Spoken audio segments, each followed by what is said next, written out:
Loretta Jameson had been waking up before her alarm lately, not out of habit but because of the weight in her chest. Her house didn't feel like home anymore. She felt it in the untouched coffee, in the blank stares across the table, in the silence that echoed louder than any argument. Darnell had changed. At first it was small things, coming home late, avoiding eye contact, spending more time at the garage. Then came the silence, the kind that sits between two people like a wall. His phone buzzed constantly, screen always face down. He'd turn his back to her in bed. He used to hold her in his sleep. Now they shared space but nothing else. Loretta tried to explain it away. Stress, fatigue, maybe age. But the silence kept growing, thick, heavy, until finally she stopped pretending and called it what it was: suspicion. That afternoon at work she couldn't focus. Patience blurred. Sounds felt muffled. Then the phone rang. Darnell's voice was flat, distant. "We need to talk. Tonight." No details. Just that. And then he hung up. By evening Loretta already knew. This wouldn't be a conversation. It would be a sentence. She sat in her living room, hands around a cold cup of coffee. The world outside dimmed with the sky. Inside it was already night. But instead of his keys in the door, there was a knock. On the porch stood Miss Thelma, her mother-in-law, expression carved from stone. Next to her, a young woman visibly pregnant. And behind them both, eyes fixed on the ground, was Darnell. No words were needed, but they spoke anyway. The girl was pregnant, and according to Thelma, the father was Darnell. They said it like reading a memo, not an apology, not even a confession. Loretta didn't scream, didn't cry, didn't ask, "How could you?" She looked at them, calm, calculating, measuring, then simply said, "When the child is born, we'll do a DNA test. Until then, no assumptions. And one more thing. Shanice, that was the girl's name, would live with Thelma." There was no place for her in Loretta's home. Thelma flinched. Clearly, she'd imagined a different reaction. Drama. Tears. Not cold logic. Darnell stayed silent. And maybe, deep down, he was relieved Loretta didn't ask him anything, because he had no answers. When the door finally closed, the silence returned. But now it wasn't emptiness. It was order. It was power. It was the beginning of a new version of life. One where Loretta no longer swallowed things just to keep the peace. She finished her coffee, bitter like everything she'd been feeling, and smiled. For the first time in a long while, everything was exactly where it belonged. Shanice moved into Miss Thelma's house 3 days after that porch showdown. A suitcase, a backpack, a bag of makeup, and a pizza box. That was the full extent of her baggage. Young, flexible, visibly pregnant, and fully convinced that life was now going to be easy. Thelma greeted her with a polite smile. But by the second day, the light in her eyes had already started to fade. In her mind, the mother of her future grandchild would be humble, grateful, respectful. In reality, Shanice didn't clean up after herself, slept till noon, complained about the wrong brand of milk, and kept going on about bad energy in the house. Her moods flipped like channels, crying one minute, annoyed the next. Cravings came out of nowhere. Pickles with ice cream, vape instead of tea, get rid of all the plants because of a supposed allergy. And the phone always in her hand. Scroll, scroll, scroll. Loud videos, louder laughs. Even the neighbors started asking what was going on. Thelma tried to stay strong. She wanted a grandbaby. At least one. Loretta never had children. This was supposed to be a second chance. But each day that chance started to feel more like a sentence. Darnell, for his part, tried to play peacemaker. For about a week. By the third, he moved in with a friend.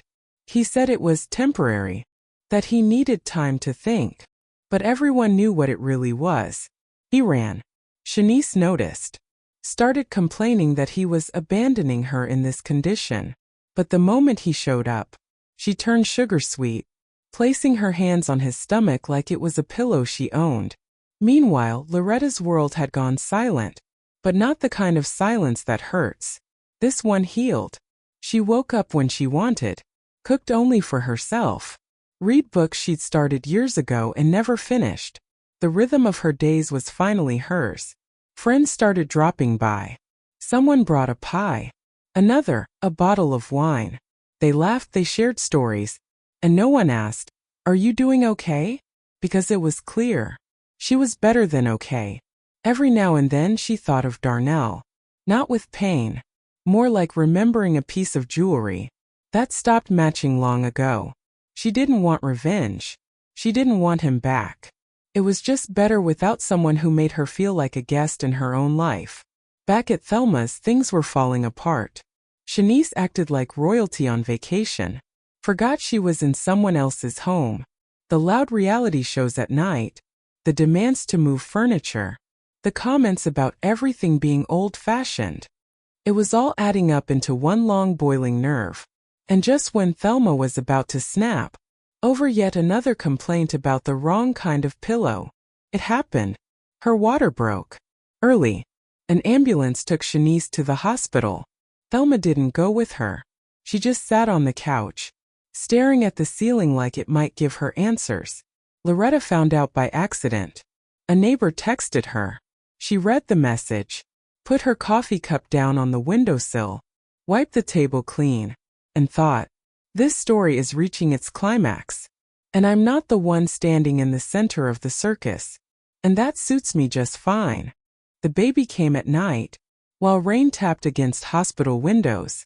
The delivery was smooth, the child healthy, and Shanice tired but glowing. She smiled from the hospital bed, baby on her chest, already asking when the nurse would bring more juice. Miss Thelma stood nearby, gripping her purse. Her eyes shimmered, but not from joy. It was something else. A knot of feelings she hadn't had time to sort. It all happened faster than she'd imagined, but still a grandchild, and she wanted to believe this was a turning point. Loretta was the first to interrupt that fragile hope. She didn't come to admire the baby. She came to say one thing. The DNA test would happen. As soon as possible. Shanice's face changed instantly, caught somewhere between offense and disbelief. Thelma bristled too. How could Loretta bring that up now? With the baby barely an hour old? But Loretta didn't argue. She just said, everyone deserves to know where they stand. Then she left. Her calm hit harder than any outburst. And that's why no one could relax. Darnell floated through the days like a ghost, dropping off diapers, holding the baby for a minute or two, then vanishing again. There was no tenderness between him and Shanice, only caution, like two strangers, forced to play roles they never auditioned for. The test was done 3 days later. Then came the wait. 2 more days for the results. 5 long days. That stretched like chewed-up gum. Shanice moped through Thelma's apartment, complaining about everything. The pillows, the thermostat, the vibe in the room. Thelma stayed quiet, but inside she was fraying. Loretta meanwhile kept moving. She worked. She read. She cooked soups and called old friends. Her life no longer included Darnell, and there wasn't a single inch of space left for him. When the results finally came in, everyone gathered at Loretta's house. Thelma had suggested it, hoping maybe for closure, maybe still believing some version of family could be salvaged. They sat in silence. The envelope lay in the center of the table. Darnell nursed a glass of water, avoiding everyone's eyes. Shanice cradled the baby, smoothed the blanket, and gave a small smile. She thought things were about to fall back into place. Her place. Loretta opened the envelope. Her eyes scanned the first line. Then, slowly, almost ceremonially, she read aloud. Darnell Jameson is not the biological father of the child. Silence cracked through the room like lightning. Shanice froze, then sputtered. That can't be right. There's no way. Maybe we should test again. Darnell went still, his eyes fixed on the floor. Thelma said nothing. Her shoulders sagged, like someone who'd bet it all and lost anyway. Only Loretta remained unchanged. She folded the paper and set it aside. No anger, no joy, no victory in her eyes. Just peace. The kind that comes when truth finally takes its seat, and you no longer need to convince anyone of anything. This wasn't just a result. It was the final confirmation of what she'd already known in her gut. And that truth, it didn't destroy, it freed her. The test result hung in the air like a brick over everyone's head. No one wanted to be the first to speak. Shanice blinked, stunned, then dropped her gaze and mumbled, barely above a whisper, but still loud enough. Maybe it was a mistake? Maybe we should test again. The room went even quieter than before. Not even the baby stirred. Loretta said nothing. She simply folded the paper, placed it on the table, like closing a file that no longer mattered. Thelma, who'd held herself together just moments earlier, began to unravel. The fantasy of walking through the park with the grandchild shattered. That baby, the one she thought would carry her family's name, now just a question mark. And Shanice, standing there, still had the nerve to mention lab error. Darnell stayed frozen. He looked like he wasn't processing the test, but the fact that things had gone this far. Then, as if she were talking to herself, maybe hoping someone would understand, maybe not thinking at all, Shanice muttered, "It was just one time. With Lamar. Just happened. One time doesn't count, right?" Every head turned toward her. Lamar. Darnell's friend. The same one he'd been crashing with these past few weeks. Thelma sank into her chair like her legs gave out. Darnell went pale. Loretta looked at Shanice, silent for a moment, as if trying to decide whether she'd really heard that. Then she laughed. Not bitter. Not wild. But real. The kind of laugh that rises up when absurdity finally tips over into freedom. It didn't last long. Loretta stepped closer, looked at Shanice, then at Darnell, and with calm, sharp clarity said, "All right, you go to your Lamar. And Darnell, you think about why this happened, and don't go blaming anyone else." Darnell didn't speak. He looked like a man, seeing himself clearly, for the first time in a very long time. Tired, used up, a stranger in his own home, and worst of all, he'd done it to himself. Thelma stared at the floor. Her eyes weren't stern anymore, just empty. She opened her mouth, but the words never came. Shanice began quietly gathering her things. The baby slept in a carrier by the door. She moved around the room like someone waking up from a bad dream. No swagger, no attitude, no act. And Loretta? She stood by the window, watching the rain fall. There was something clean in the way it whispered against the glass. She didn't need to win. She already had, because she hadn't lost herself. And she'd never let anyone drag her through someone else's mess, ever again. After everything that happened, Loretta's home grew quiet again, but it wasn't the same silence. Not heavy, not dead like after the betrayal. This silence was whole, protective, alive. It didn't press down. It wrapped around her like a soft blanket. Darnell never called again. After the day truth blew everything apart, he came to her door just once. Didn't knock. Didn't speak. Just stood there. She saw him through the peephole. Still. Silent. And then gone. She didn't open. Not out of anger, but out of pure exhaustion. She used to wake up each morning, trying to survive one more day, next to a man who was always slipping away. Now, she simply lived, unhurried, unattached. For the first time in years, her apartment wasn't filled with the fear of someone snapping at her, or worse, saying nothing at all. She made cinnamon coffee, not because Darnell used to like it, but because she loved it. And once upon a time, she'd given up that flavor. For compromise, she adjusted her work schedule to leave space for long walks, played old records in the evenings, songs with raspy voices, and lyrics that actually meant something. She did laundry when she felt like it, ate what she wanted, and stopped seeking permission from anyone's eyes. Her friends came by more often now. Not out of pity. Not with that hesitant "how are you holding up" tone. They came because she was rooted and glowing from the inside out. Loretta wasn't looking for love. She didn't believe in starting over with someone new.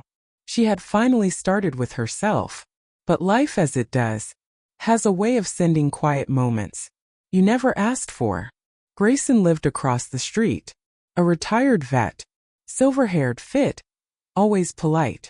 She'd seen his face for years and never really noticed. Then one day, a chance run-in at the post office. Later, near the store. He offered to carry her bags. Then one evening, invited her to sit for tea on the bench near her yard. They sat under a tree, holding warm mugs, saying little. No flirting, no tension, no expectations. Just two grown-ups who'd lived enough to value silence over small talk. They spoke about little things: the new road by the clinic, the neighbor's old dog, kids laughing down the block. And in that simple conversation, Loretta felt something she hadn't felt in years. She was being listened to, not interrupted, not analyzed, not pitted, just heard. Felt strange and light. She didn't wonder where it might lead. She wasn't chasing a new beginning. She was just at peace. And that night, after Grayson said, "Thanks for sharing your tea," then walked away with a quiet smile, Loretta stayed seated for just a minute longer. And she smiled too, because for the first time in a long, long while, no one needed anything from her. And for the first time ever, she was enough, just as she was. And that meant life had started breathing again. The divorce went through fast. No yelling, no courtroom drama, no fights over dishes or furniture. Loretta had spent years fearing that moment. But in the end, it was just paper, a signature, a stamp, and the silence that followed. It was real, honest, free of expectations. Her life didn't magically change, but little by little, step by step, she started returning to herself. At work, she shifted her hours, took on new patients, and the younger nurses started coming to her, not just out of habit, but out of respect. Old friends came back into the picture. New ones too. Sometimes with pie. Sometimes with wine. Sometimes just to talk. And when she told them, "I'm doing all right," she actually meant it. Darnell tried to come back a few times. Called. Waited outside. Sent messages with the kind of words that might have melted her heart 15 years ago. But now, she didn't even look back. Not out of pain. Not out of bitterness, just because she'd moved on. One day he showed up with flowers she used to love, said he missed her, said he was wrong, said he finally understood. She listened, calm, no sarcasm, no cruelty, and then said no, softly, but firmly. Shanice had left town long ago, took the baby, moved in with some relatives. As for Lamar, gone. No calls, no updates, no posts. Life sorted things out without Loretta's help, and that was just fine with her. One afternoon, Thelma showed up at her door. No drama, no excuses. They sat in the kitchen. Loretta poured coffee. After a quiet minute, Thelma spoke, barely above a whisper. "I messed it all up. Thought I was doing the right thing. Turns out I made it worse. You turned out stronger than any of us." Loretta didn't respond. She didn't have to. There was no triumph in her eyes, just balance. And that was enough. Thelma left a little hunched, but lighter somehow. Life continued. Grayson, the neighbor, was still around. They'd run into each other. By the store, by the bench, in passing. He didn't push. He was just there. Sometimes with coffee. Sometimes with a gentle, "How was your day?" Then one evening, as the sun dipped behind the rooftops, and the air smelled like ripe apples and backyard barbecue smoke, he looked at her and said, "Hey, how about dinner? No pressure. Just dinner." Loretta looked at him. Her smile wasn't a yes, but it wasn't a no either. It was quiet, playful. Enough. She didn't know what tomorrow held, but she knew this. She would never lose herself again. For anyone. And this was just the beginning. She stood by the window. Outside night the city peace. Inside the same. Peace. And a quiet stubborn joy. She had made it through. Now, she was finally living.